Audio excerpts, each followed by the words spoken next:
सच्चिदानंद रूपाय विश्वोत्पत्त्यादि Hathaway तापत्रय विनाशाय श्री कृष्णाय वयं नमः। कल हम लोगों ने देखा कि 5 ज्ञानेंद्रियां, 5 कर्मेंद्रियां, 5 प्राण, मन और बुद्धि, ये सूक्ष्म शरीर है। प्राण, अपान, व्यान, उदान, समान, ये 5 वायु हैं। प्राण नामक वायु सामने गमन करने वाला, नासिका के अग्रभाग में रहने वाला है। अपान नामक वायु नीचे गमन करने वाला, उदादि स्थानों में इसका स्थान है। व्यान नामक वायु सबोर गमन करने वाला, संपूर्ण शरीर में रहने वाला है। उदान नामक वायु कंठ में रहने वाला है, ऊपर की ओर गमन करने वाला और ऊपर से ही निकलने वाला है। समान वायु शरीर के भीतर खाए पिए गए अन्न आदि का समीकरण करने वाला, समीकरण कहते हैं पचाने, खाए पिए अन्न को रस, रक्त, बीज, पिष्ठा आदि में के रूप में परिणत कर देना, ये समीकरण कहलाता है। इसमें क्रमशः प्रा, अप, वि, उद, सम उपसर्ग पूर्वक अन्न प्राण से धातु से भाव में घई प्रत्यय हुआ। समीकरण भुक्त अन्न आदि को पचाकर रस, रक्त आदि के रूप में परिणत कर देना और कुछ मल आदि के रूप में बाहर निकाल देना समीकरण कहलाता है। कुछ लोग के चित्तु नाग पूर्व कृकल देव दत्त धनंजयाख्या के चित्नाग पूर्व कृकल देव दत्त धनंजयाख्या पंचान्ये वायवा सन्तीति वदन्ति तत्र नाग उदिगरण करः पूर्व उन्मीलन करः कृकल क्षुत करः देवदत्तो जन्म करः धनंजयः पोषण करः एतेषां प्राणदिष्वंतर भावात् प्राणदया पंचैवेति केचित्। कुछ लोग सांख्य मत वाले ऐसा मानते हैं कि ये तो मुख्य प्राण हो गए, इसके उप प्राण भी होते हैं जिनके 5 नाम हैं, नाग, पूर्व, कृकल, देवदत्त और धनंजय। इसके अलावा कुछ अन्य शास्त्र वाले हैं 10 प्राण और मानते हैं।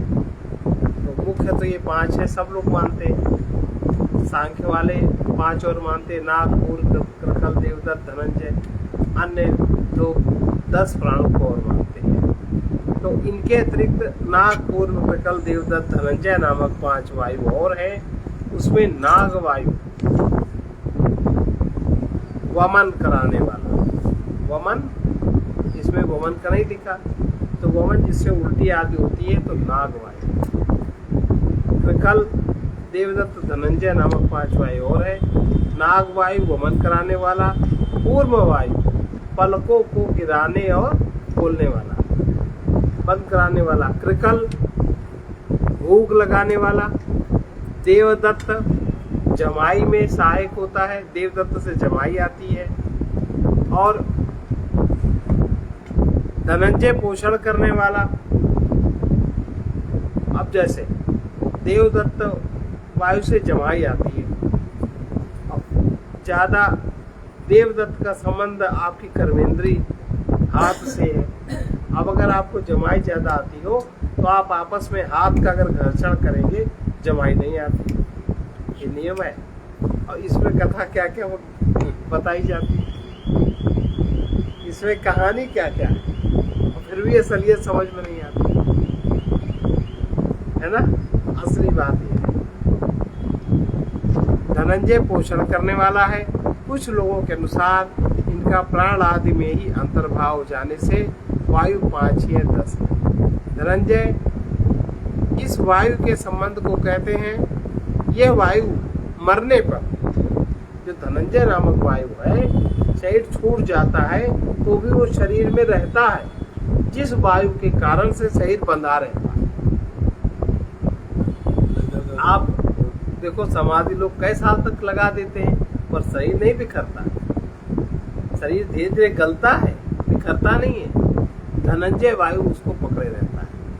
जब तक आपका शरीर रहेगा, मान लो हड्डी है, हड्डी में भी धनंजय वायु रहता है,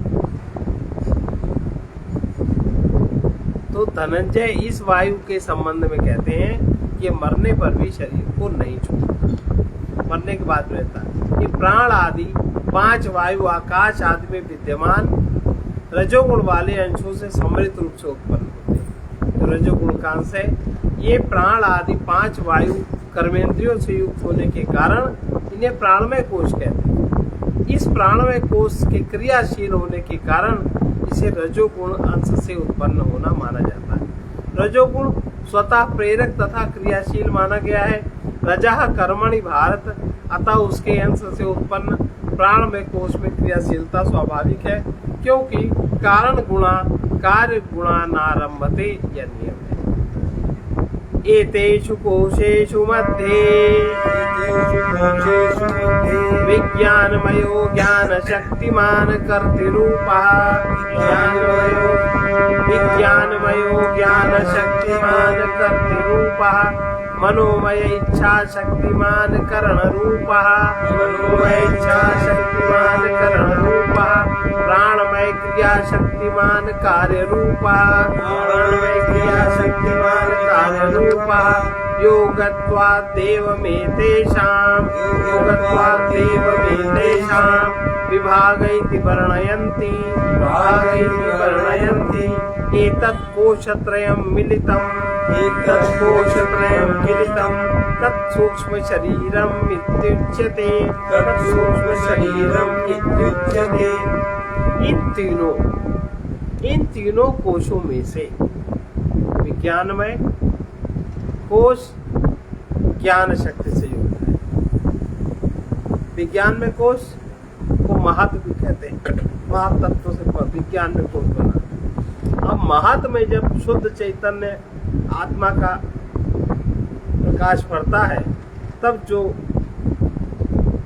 वृत्ति उत्पन्न होती है वो अहम वृत्ति, वो वही अहम वृत्ति जब मन में वासना कर्म आदि के संस्कार से मिलती है तो वही अहंकार कहलाता है, वही जीव। ज्ञान शक्ति से युक्त विज्ञानमय कोश ज्ञान शक्ति से युक्त कर्ता रूप, वही अहंकार अपने कर्ता मानता है, फिर वही भोक्ता मानता है। मनोमय कोश इच्छा शक्ति से युक्त कारण रूप है। मनोमय कोश मन में इच्छाएं होती है, मनोमय कोश इच्छा शक्ति से युक्त कारण रूप है, और विज्ञानमय कोश ज्ञान शक्ति से युक्त कर्ता रूप। ये फर्क है दोनों। और प्राणमय कोश क्रिया शक्ति, प्राणमय कोश में क्रिया, न उसमें इच्छा है न उसमें ज्ञान है, इसीलिए प्राणमय कोश क्रिया शक्ति से युक्त कार्य रूप है। अब देखो विज्ञानमय कोश कर्ता रूप है, ज्ञान स्वरूप है, और मनोमय कोश इच्छा स्वरूप है, कारण रूप है, और प्राणमय कोश क्रिया शक्ति। तो इच्छा, ज्ञान, इच्छा और क्रिया, ये 3 जीव की शक्तियां मानी गई। जीव में 3 शक्तियां, ज्ञान, इच्छा और क्रिया, या इच्छा ज्ञान और क्रिया, क्योंकि मनोमय कोश प्रधान रहता है, इसलिए इसका क्रम कहीं कहीं लिखा है इच्छा ज्ञान और क्रिया। ये जीव की 3 शक्तियां, आत्मा की शक्तियां इसे ही तर्क। तो अब जिसमें इच्छाएं ज्यादा होती हैं, तो जो जीव है जब तक उसको विवेक नहीं होता तब तक वो इच्छा के अधीन होता है, और इच्छाएं कामनाएं के अधीन होती है, कामनाएं वासना के अधीन होती है, वासना पूर्व जन्म के कर्म जो हमने करे उनके बीच के अधीन होती है। और ये जो विज्ञान में कोश वाला ज्ञान शक्ति से युक्त है, अपने को कर्ता मानता है, और मनोमय कोश वाला इच्छा शक्ति से युक्त है, अपने को कारण रूप कारण मानता है, इच्छा कारण है कर्म करने में, और प्राणमय कोश क्रिया शक्ति कार्य रूप है वो। योग्यता के कारण इन तीनों के इस प्रकार कर्ता, करण और कार्य। कर्ता माने विज्ञान में कोश, करण माने मन, और क्रिया माने प्राण कोश। ये इसका विभाग है। ये तीनों कोश मिलकर सूक्ष्म शरीर कहलाता है। अब सूक्ष्म शरीर पर कोई विचार नहीं करता। अब आप देखिए, हम लोग पूजा पाठ सब कुछ, स्थायी शांति सब कुछ, लेकिन सूक्ष्म शरीर का जो करण है, उसकी जो क्रिया है, उसका जो ज्ञान शक्ति है, हम लोग कभी उस पर विचार नहीं करते। परमात्मा के समर्पित होने में सूक्ष्म शरीर का कोई संबंध नहीं मानते। इसीलिए हमारी पूजाएं प्रार्थनाएं सब छूटती हैं। और ये मनोमय कोश काम रूप करण रूप है। विज्ञान में कोश ज्ञान शक्तिमान कर्त रूपा। अब देखो, हर एक का विज्ञान में कोश प्रबल नहीं होता। विज्ञान में कोश में आत्मा का बिंब स्पष्ट उसमें झलक समझ में आने लगती। विज्ञान में कोश प्रबल नहीं होता।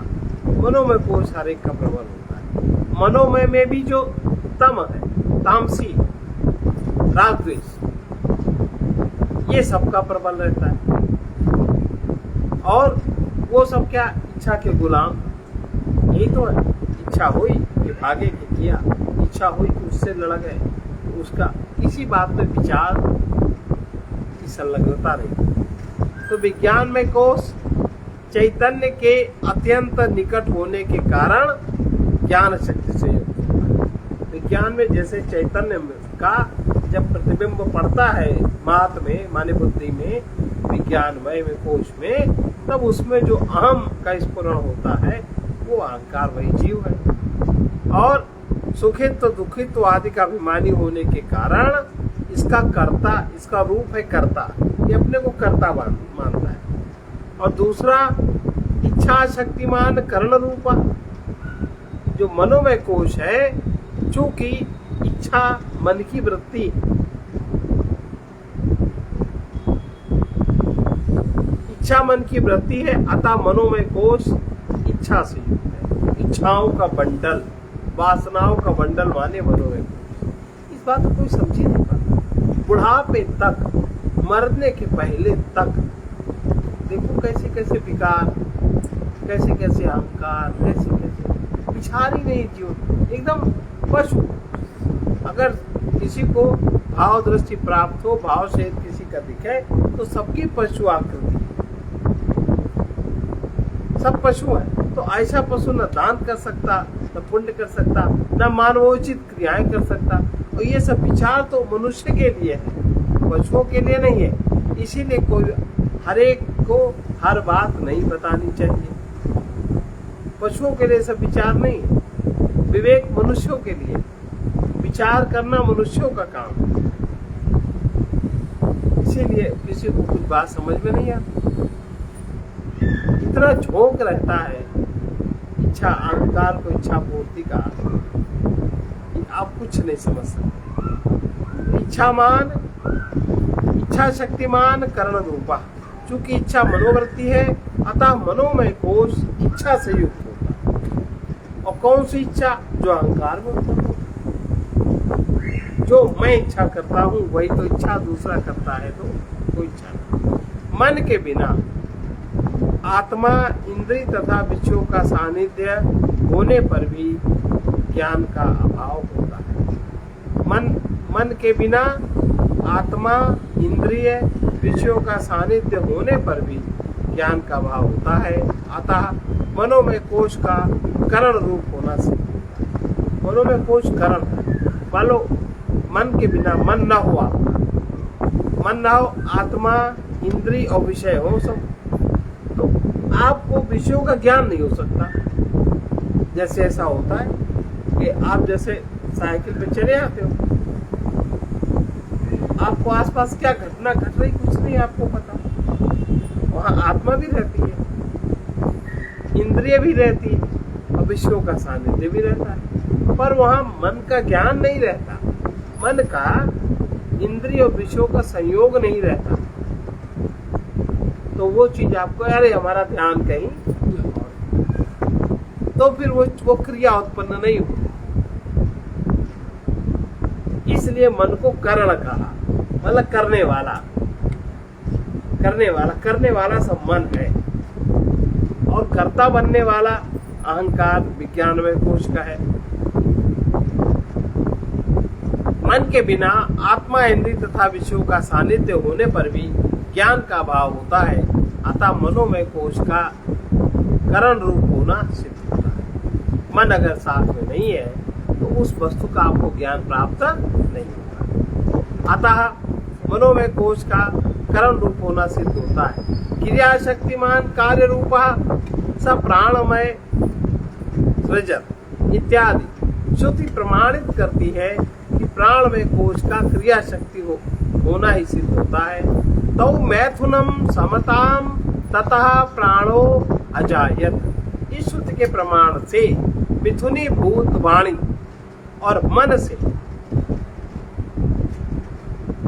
मिथुनी भी भूत वाणी, मिथुनी माने आपने शब्द सुना, कान से वाणी ने बोला, मिथुनों के अंदर जोड़ा, वाणी से मन से प्राण की उत्पत्ति होने के कारण प्राणमय कोश कार्य है। अब सूक्ष्म प्रपंच निरूपणम, ये सूक्ष्म प्रपंच क्या है? अत्राप्यखिल सूक्ष्म शरीर में बुद्धि विशतया, अत्राप्यखिल सूक्ष्म शरीर में बुद्धि विशतया, वनवत् जलाशयवत् कवा समष्टिरनेक बुद्धि विषयतया, वृक्षवत् जलवद् वा वेष्टिरपि भवति, एतत् समष्टयुपहितं चैतन्यं सूत्रात्मा हिरण्यगर्भः प्राणश्चेत् युज्यते सर्वत्रानुसूत्यत् अज्ञाने इच्छा क्रिया अनुपहित्वाच्च। ये अब इसका सूक्ष्म शरीर का प्रपंच आप पूरा समझें कि ये ईश्वर से लेकर के पूरे सृष्टि में कैसे व्याप्त है। यहाँ पर समस्त सूक्ष्म शरीर सभी प्राणी, इसके एकत्व के ज्ञान का विषय होने के कारण वन अथवा जलाशय के समान समस्त रूप अनेकत्व के ज्ञान का विषय होने के कारण वृक्ष या जल के समान व्यस्त रूप में एक इकट्ठा सूक्ष्म शरीर है, जिसका नाम क्या है? हिरण्यगर्भ। सूक्ष्म शरीर, सूक्ष्म शरीर एकत्व के ज्ञान का विषय होने के कारण, सबके सूक्ष्म शरीर में एकत्व है, जो भी बताया इतनी चीजें सबके में एकत्व के ज्ञान का विषय होने के कारण जलाशय के समान, जलाशय में जैसे एक जल है और वही जल अनेक पात्र में अनेक जल हो जाएगा, जैसे जलाशय में एक जल है, ये समष्टि रूप हो गया। और अनेकत्व के ज्ञान का विषय होने के कारण अनेकत्व, अब अनेक सूक्ष्म शरीर का ज्ञान कैसे होगा? वृक्ष या जल के समान व्यस्त रूप, जैसे वृक्ष वन है, वन में वृक्ष है, अनेक हो गया। और वृष्टि, जल है, वही जल अनेक बूंदों में एक जलाशय बन जाता है, और एक जलाशय से ही बादल, सूर्य के संग से बादल ऊपर ले जाता है जल को, और बूंदों बूंदों में बरसा देता है। वो एकत्व व्यस्त रूप हो गया, और जो जलाशय हो गया समष्टि रूप हो गया।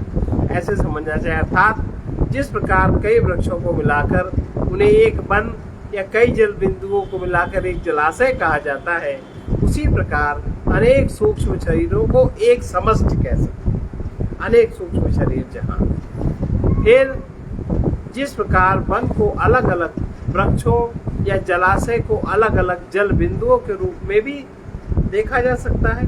जलाशय, उसमें जल बिंदु अलग अलग है, अलग अलग बर्तन में भर लो, कुछ भी कर लो, देखा जाता है।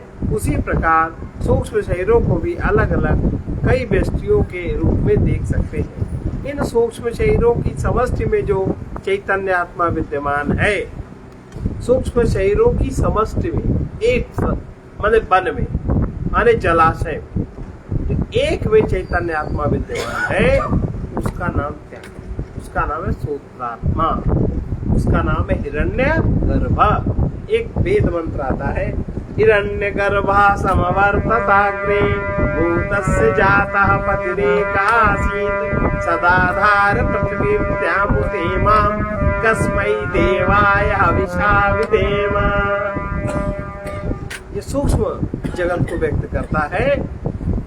हिरण्मय इसको प्राण कहते हैं, क्योंकि वो इन सब सूक्ष्म शरीरों में व्याप्त तथा विज्ञान में कोश, मनोमय कोश, प्राणमय कोश, इन 3 कोशों से युक्त होने के कारण ज्ञान इच्छा क्रिया से संपन्न है। सूक्ष्म शरीर ज्ञान माने विज्ञानमय कोश, इच्छा माने करण मनोमय कोश और क्रिया माने प्राणमय कोश। इस सूक्ष्म शरीर जो हिरण्यगर्भ है वो इन तीनों से संपन्न है। हिरण्यमय ऋग्वेद आदि में ब्रह्म का ही एक नाम हिरण्यगर्भ कहा गया। देखिए, हिरण्यगर्भ का अर्थ है सोने के अंडे के भीतर रहने वाला।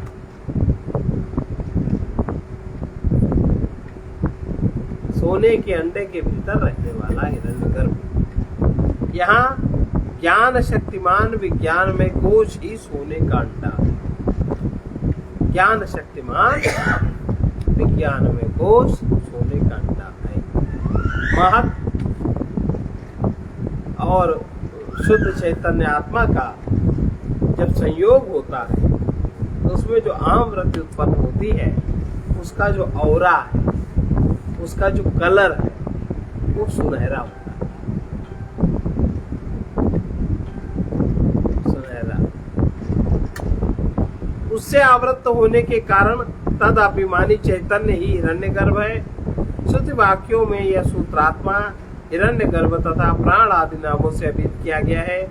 महाभारत तथा मनुस्मृति में सोने के अंडे से ब्रह्म के उत्पन्न होने का वर्णन है। अब देखो कहाँ की बात, अर्थ कहाँ स्पष्ट हुआ कि सोने के अंडे से ये ब्रह्मांड बना। अंड रूप ब्रह्मांड पिंड रूप में व्याप्त। सुना, अभी अंड रूप है और पिंड रूप हो गया। अंड रूप ब्रह्मांड से सृष्टि आरंभ हुई और उसी अंड रूप की उपासना हम लोग शिव, भगवान शिव को, ये वही आकार है जहां से सृष्टि का सृजन, यही शिवाद्वैत कहा जाता है। महाभारत आदि मनुस्मृति में सोने के अंडे से ब्रह्म के उत्पन्न होने का वर्णन है। उसमें कहा गया है कि तदंड अभवत एवं सहस्त्रा शुभम अप्रभमन तस्मिन् जज्जे स्वयं सर्वलोक पितामह। इस प्रकार अब ये जो अभी चैतन्य की जो उपाधिभूत शरीरों का वर्णन कर रहे हैं, इस प्रकार कर रहे हैं। अस्यैका समष्टि स्थूल प्रपंचापेक्षया, अस्यैका समष्टि स्थूल प्रपंचापेक्षया सूक्ष्मत्वात् सूक्ष्म शरीर विज्ञानमयादि कोशत्रयम् जागृत वासनामयत्वात् स्वप्नोऽत एव स्थूल प्रपंचलय स्थानमिति च उच्यते। एतद् व्यष्टुपहितं चैतन्यं तैजस भवति तेजोमयान्तःकरणोपहितत्वात्। इस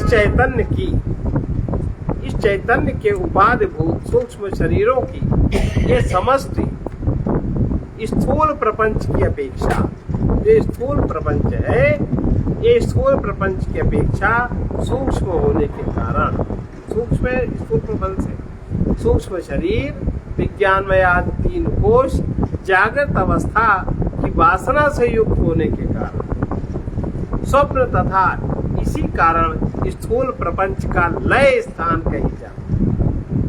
जो स्वप्न अवस्था है ये स्थूल स्थान का लय स्थान कहा जाता है। फिर इस चैतन्य की उपाधिभूत सूक्ष्म शरीरों की यह समष्टि, सूक्ष्म शरीरों की समष्टि जैसे वन, जैसे जलाशय, स्थूल प्रपंच की अपेक्षा सूक्ष्म होने के कारण सूक्ष्म शरीर विज्ञानमय आदि 3 कोश जागृत अवस्था की वासना से युक्त होने के, ये तीनों कोश जागृत अवस्था की वासना से युक्त है। जागृत अवस्था में जो इंद्रिय विषयों का संयोग होता है वो मन में जाता है, मन में वही इच्छा क्रिया ज्ञान उसी के अनुसार सारा होने के कारण स्वप्न तथा इसी कारण स्थूल प्रपंच का लय स्थान ये सूक्ष्म जगत है। इन सूक्ष्म शरीरों की व्यष्टि की उपाधि से युक्त चैतन्य तेजोमय,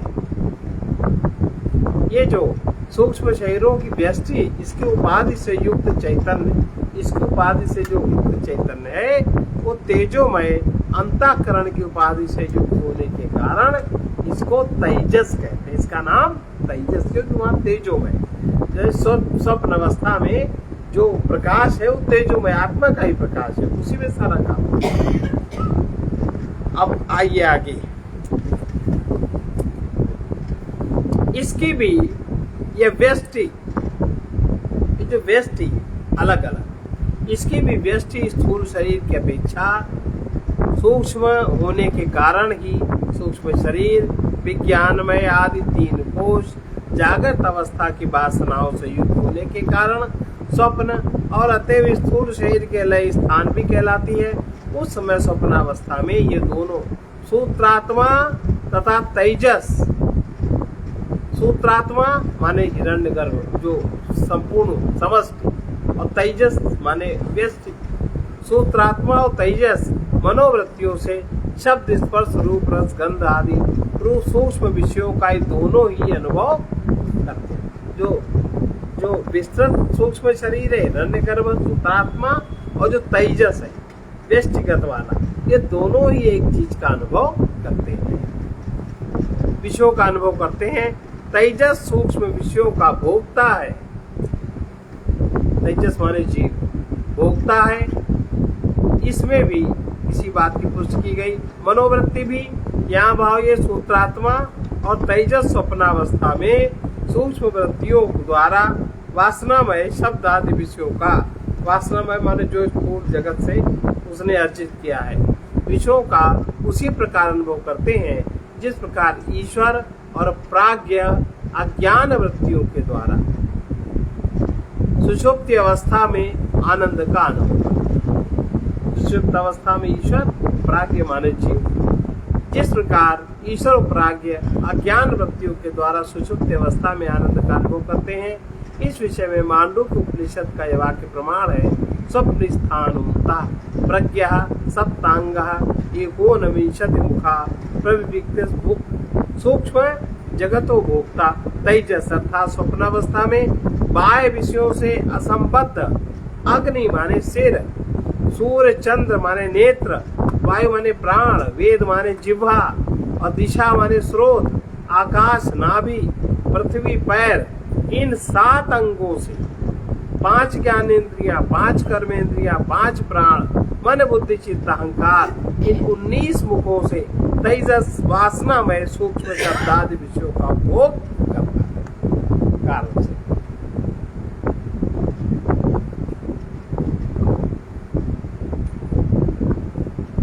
अब जो सप्तांग 7 अंग जैसे वो एक स्वप्नावस्था में जो 7 अंग क्या माने अग्नि, ये सिर तो रहता नहीं है, अग्नि माने ज्ञान विज्ञान, नेत्र सूर्य चंद्र का प्रकाश, वायु माने प्राण, वेद माने जिह्वा, दिशा स्रोत, आकाश नाभि तथा पृथ्वी पैर, इन 7 अंगों एवं 5 ज्ञानेन्द्रियों, 5 कर्मेंद्रियों, 5 प्राण, मन बुद्धि चित्त अहंकार, इन 19 मुखों से तेजस वासनामय सूक्ष्म शब्दादि विषयों का उपभोग करता है। यहाँ भी समष्टि और व्यष्टि में अर्थात समष्टिगत और व्यष्टिगत सूक्ष्म शरीरों में तथा इसकी उपाधि से युक्त सूत्रात्मा तथा तेजस में उसी प्रकार अभेद है जिस प्रकार वन और वृक्ष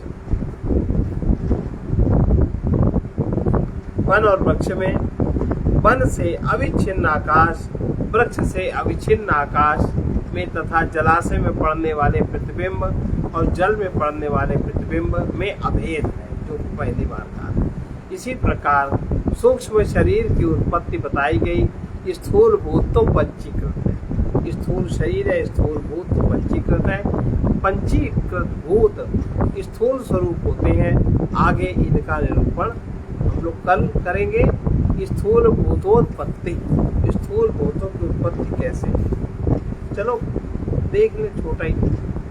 पंचीकरणम स्वाकाशादि पंचकस्वैकं द्विधा समं विभज्यतेषु दशसु भागेषु प्राथमिकान् पंचभागान् प्रत्येकं चतुर्था समं विभज्य तेषां चतुर्णा भागानां स्वस्वद्वितीय याद भाग परित्यागेन भागान्तरेषु संयोजनं तत् द्विधा विधाय चैकेकं चतुर्था प्रथमं पुनः स्वे स्वे तद्वितीया संयोजात पंच पंचते।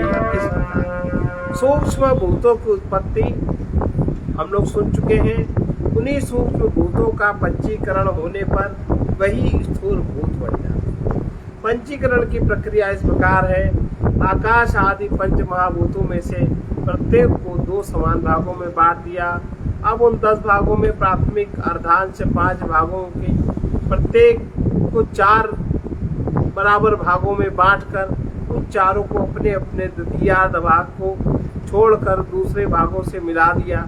पंचीकरण इत्यादि पंच महाभूतों के पहले 2-2 भाग कीजिए, फिर उन 10 भागों में से प्राथमिक 5 भागों के पुनः 4-4 भाग कीजिए। इस प्रकार करने से सबके 5-5 भाग हो जाएंगे। एक अर्धांग तथा 4 अष्टमांश उन सब 5 भागों में अपने अपने एक अर्धांश को छोड़कर एक भाग अष्टमांश को एक दूसरे महाभूतों से एक भाग में मिला दिया जाएगा। इस प्रकार प्रत्येक महाभूत में एक अंश अपना अष्टमांश दूसरे महाभूतों में मिल जाने से प्रत्येक आकाश आदि 5-5 महाभूत संयुक्त हो जाते हैं। यही पंचीकरण प्रक्रिया है। इस प्रक्रिया को पंचदशी में विशेष रूप से हम लोग सुन चुके हैं। प्रत्येक भूत के 2-2 भाग करके पुनः पहले आधे भागों को 4 भाग में बांटकर अपने अपने द्वितीय भाग से भिन्न द्वितीय भाग के साथ जोड़ देने से, अर्थात अपने से भिन्न 4 भूतों के द्वितीयार्ध में जोड़ देने से तो आकाश आदि महाभूत 5-5 पंचीकृत हो जाते हैं। तो आकाश, वायु, तेज, जल और अग्नि बन जाते हैं। इस प्रकार षष्ठ के विकासार्थ 5 महाभूतों का परस्पर मिश्रित होना पंचीकरण है। इस प्रक्रिया के अनुसार पंचीकृत स्थूल भूत में आधा भाग स्वयं का रहता है और आधा भाग प्रत्येक महाभूत का 8वें भाग में मिल जाने से बनता है। जैसे सूक्ष्म आकाश के अर्ध भाग में 8वां भाग, सूक्ष्म पृथ्वी का 8वां भाग, सूक्ष्म वायु का 8वां भाग, सूक्ष्म अग्नि का 8वां भाग, सूक्ष्म जल का 8वां भाग मिल जाने से पंचीकृत स्थूल आकाश बन गया। इसी प्रकार से 4 भूतों का भी पंचीकरण होता है। इस प्रकार का पंचीकरण बताया। पंचीकरण में प्रामाणिकता के संबंध में किसी प्रकार की शंका नहीं करनी चाहिए, क्योंकि उपनिषद का तिवृत्तकरण उपलक्षण द्वारा पंचीकरण सिद्ध। 3 भूतों का परस्पर सम्मिश्रण छांदोग्य उपनिषद में पहले अग्नि, अग्नि से जल, जल से पृथ्वी की उत्पत्ति से बढ़कर इनके तिवृत्तकरण अर्थात अग्नि, जल और पृथ्वी में से 2 समान भाग करके प्रथम आधे हिस्से को भी समान भाग में मिला देते हैं। शेष दोनों भूतों के एक दूसरे आधे आधे भाग को मिला देते हैं। इस यही सच्ची प्रक्रिया छांदोग्य उपनिषद में गई।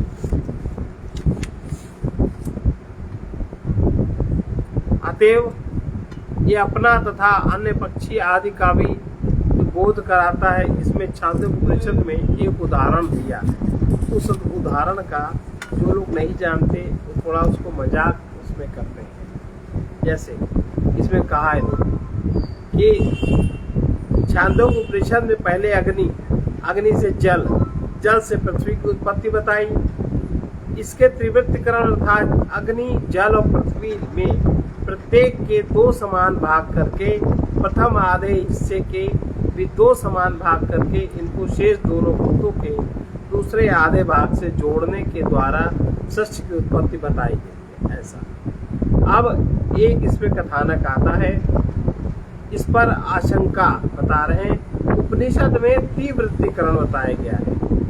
आप पंचीकरण, इसमें हम लोगों ने पंचीकरण सुना, इसके पंचीकरण कैसे हुआ? तीव्रतीकरण पंचीकरण का उपलक्षण है जो अपना भी बोध कराए और साथ में दूसरे का भी उपलक्षण करे कि आकाश अब ये है और जो दूसरे लोग हैं वो भी जुड़ गए, पूरा बन गया, दूसरे का भी उपलक्षण करे। जैसे काके दधि रक्षताम, कौवे से, जैसे कौवे से दही की रक्षा करना। कौवा तो दही नहीं खाता है ना, जैसे कहा गया कौवे से दही की रक्षा करना। इस वाक्य में काक तो उपलक्षण है, अतएव वो अपना अन्य पक्षी आदि का भी बोध कराता है। कौवे के अलावा जो अन्य भी लोग हैं उससे उसका बोध कराता है, जिससे न केवल कौवों से अभी तो अन्य पक्षी आदि से भी दही को बचाना, ये वक्ता का अभिप्रेत वाक्य है। इसी तरह त्रिवृत्तीकरण जो प्रक्रिया 3 महाभूतों के लिए बताई गई है, वही त्रिवृत्तीकरण प्रक्रिया 5 महाभूतों पर भी लागू होती है, ऐसा समझना चाहिए। जैसे कौवे से रक्षण करना माने कोई भी ऐसा पक्षी या पशु दही को नुकसान न कर पाए। इस प्रकार से पंचानां पंचात्मकत्वे समानेऽपि तेषु च वैशेषिकताद्वादस्तत्वादः इति न्यायेनाकाशदिव्यपदेशः सम्भवति। तदानीमाकाशे शब्दो अविभज्य वायौ शब्द स्पर्शावग्नौ स्पर्शरूपाण्यप्सु शब्द स्पर्शरूपाः पृथिव्यां शब्द स्पर्शरूप पर सगंधाश्च। ये जो 5 भूतों में पांचों के समान भाग निश्चित होने पर भी उनमें जो विशिष्टता या प्रधानता के आधार पर किसी पदार्थ का नाम रखा जाता है, इस न्याय के अनुसार आकाश आदि का व्यवहार संभव है, जो कि पंचीकृत दशा में आकाश में शब्द, वायु, आकाश में शब्द, वायु में शब्द और स्पर्श। आकाश में एक गुण है शब्द, वायु में 2 गुण है, एक गुण आकाश का आ गया शब्द और वायु का आ गया स्पर्श। इसी प्रकार अग्नि में 3 आ गए, आकाश का आ गया शब्द, अग्नि में 3 गुण है, और वायु का आ गया स्पर्श और इसका आ गया रूप, अग्नि का आ गया रूप। और इसी प्रकार से जल में 4 गुण है, शब्द, स्पर्श, रूप और रस। पृथ्वी में 5 गुण है, पृथ्वी में 5 गुण है, शब्द, स्पर्श, रूप, रस और गंध। इसीलिए पृथ्वी तत्व उसके कारण जो शरीर निर्मित होता है, उस शरीर को ही पूर्ण शरीर मानते हैं, स्थूल शरीर। स्थूल को ही जागृत अवस्था कहते हैं, पूर्ण अवस्था कहते हैं। ये इस प्रकार अभिव्यक्ति होती है। अब यदि 5 महाभूतों में 5 के भाग मिले हुए हैं, तो वायु में पृथ्वी का अंश होने के कारण उसका चाक्षुष प्रत्यक्ष होना चाहिए।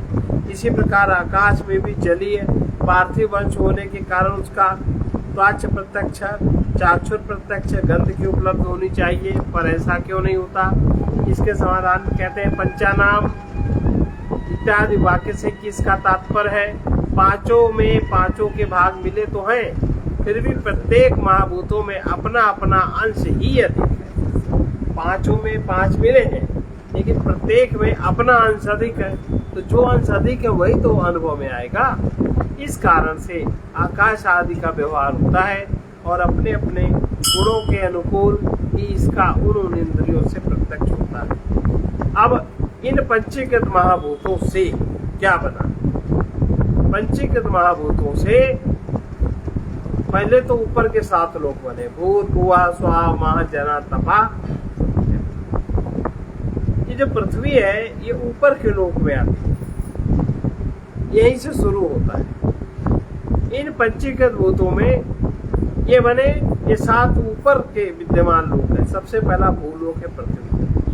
अब नीचे के लोक अतल, वितल, सुतल, रसातल, तलातल, महातल, पाताल, ये इसके नीचे विद्यमान लोक हैं। संपूर्ण ब्रह्मांड और उसके अंतर्गत रहने वाले 4 प्रकार के स्थूल शरीर और उनके लिए उपयुक्त अन्न, पान आदि पदार्थ सबके लिए उपलब्ध है।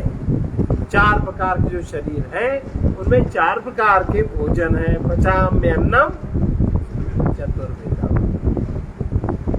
ये भगवान इस बात को लेके कहते हैं। और हम लोग क्या लगाते हैं?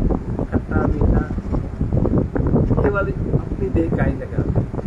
इस प्रकार से 14 लोकों में 14 लोकों को चारों ओर से आवृत किए हुए लोकालोक पर्वत, पृथ्वी, उसके चारों ओर का समुद्र, ये ब्रह्मांड कहलाता है। ऐसा समझना चाहिए। 4 प्रकार के शरीर, जरायुज, अंडज, उद्भिज, स्वेदज, और इन 4 प्रकार के शरीरों की यथा योग्य समुचित व्यवस्था ब्रह्मांड में है। जरायुज, गर्भाशय की थैली से उत्पन्न होने वाले शरीर जरायुज हैं, जैसे मनुष्य, पशु आदि। अंडे से उत्पन्न होने वाले शरीर अंडज हैं, जैसे पक्षी, सांप आदि। भूमि को फोड़कर उगे हुए शरीर उद्भिज हैं, जैसे लता, वृक्ष आदि। पसीने से उत्पन्न होने वाले शरीर स्वेदज हैं, जो मच्छर इत्यादि। अब स्थूल शरीर से समष्टि व्यष्टो, स्थूल शरीर की समष्टि और स्थूल शरीर की व्यष्टि, ये हम लोग कल सुने।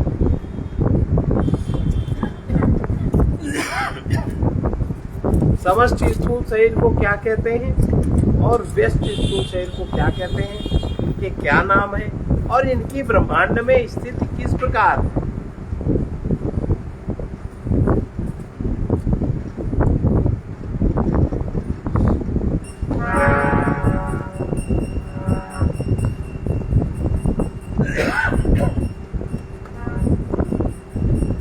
सदा जो सुसंगति में आते रहे, सदा जो सुसंगति में आते रहेंगे, विवेकी स्वयं को बनाते रहेंगे, बनाते रहेंगे,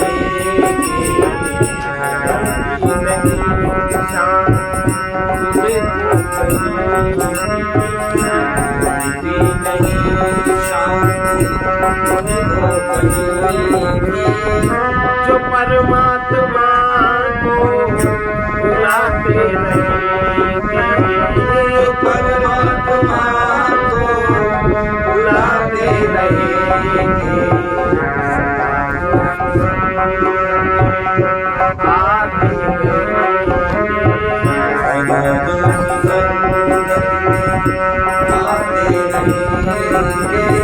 स्वयं को विवेकी बनाते रहेंगे, स्वयं को विवेकी बनाते रहेंगे, बनेंगे कभी मुक्त जीवन में, बनेंगे कभी मुक्त जीवन में, जो चाहो तो घटाते रहेंगे, जो चाहो तो घटाते रहेंगे, सुखी होंगे जो किसी को दुख देकर, सुखी होंगे जो किसी को दुख देकर, हम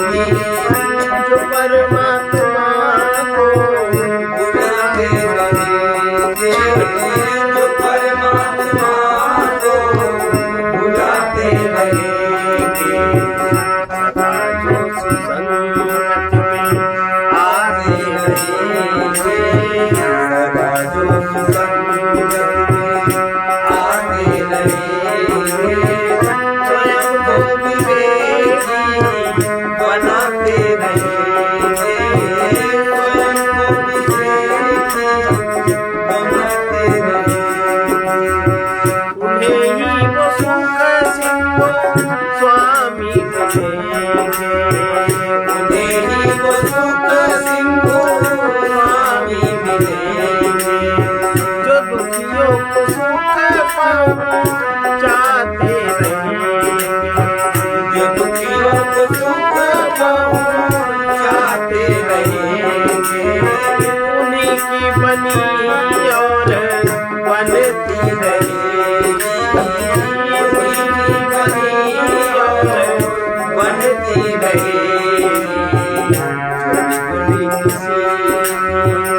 बनाते रहेंगे, जो बिगड़े किसी की बनाते रहेंगे, सदा जो संगत में आते रहेंगे, सदा जो संगत में आते रहेंगे, सबको विवेकी बनाते रहेंगे, स्वयं को विवेकी बनाते रहेंगे। जो जितना अधिक दान कर लेंगे जग में, जो जितना अधिक दान कर लेंगे जग में, वो पुण्यों की पूंजी बढ़ाते रहेंगे, वो पुण्यों की पूंजी बढ़ाते रहेंगे, न देंगे किसी को जो शुभ और सुंदर, न देंगे किसी को जो शुभ और सुंदर, बैठे बाँधी उड़ाते रहेंगे, कभी बैठे माटी उड़ाते रहेंगे, सदा ही बनी और बनती रहेगी, ही बनी और बनती रहेगी, जो बिगड़ी किसी की बनाते रहेंगे, जो बिगड़े किसी की बनाते रहेंगे, जो कुछ दिखता है रहेगा न सब दिन, जो कुछ दिखता है रहेगा न सब दिन, कहाँ तक यहाँ मन फंसाते रहेंगे, कहाँ तक यहाँ मन फंसाते रहेंगे, प्रत्येक अपने में अपने प्रियतम पाकर, अपने प्रियतम पाकर, सौ निरंतर बनाते रहेंगे, अहो सो निरंतर बनाते रहेंगे, दोष संगत में आते रहेंगे, स्वयं को विवेकी बनाते रहेंगे।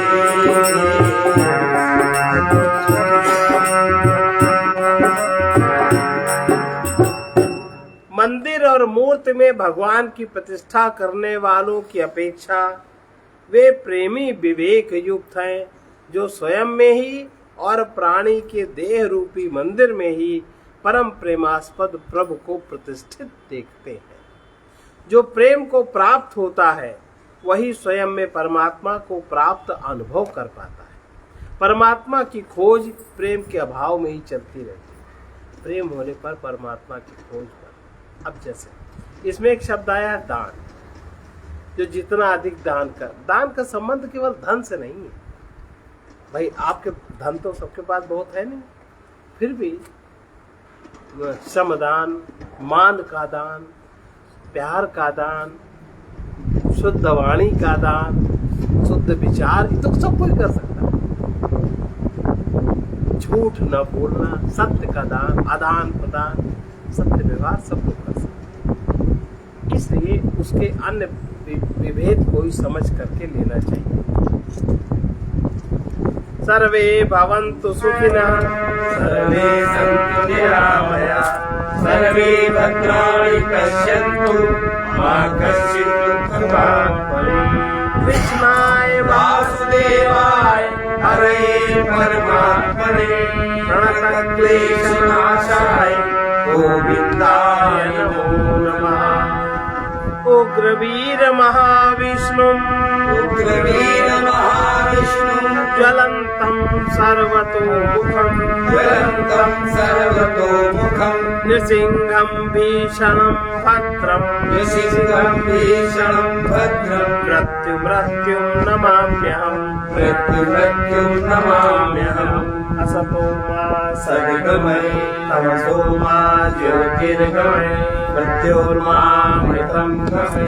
ॐ पूर्णमदः पूर्णमिदं पूर्णात् पूर्णमुदच्यते पूर्णस्य पूर्णमादाय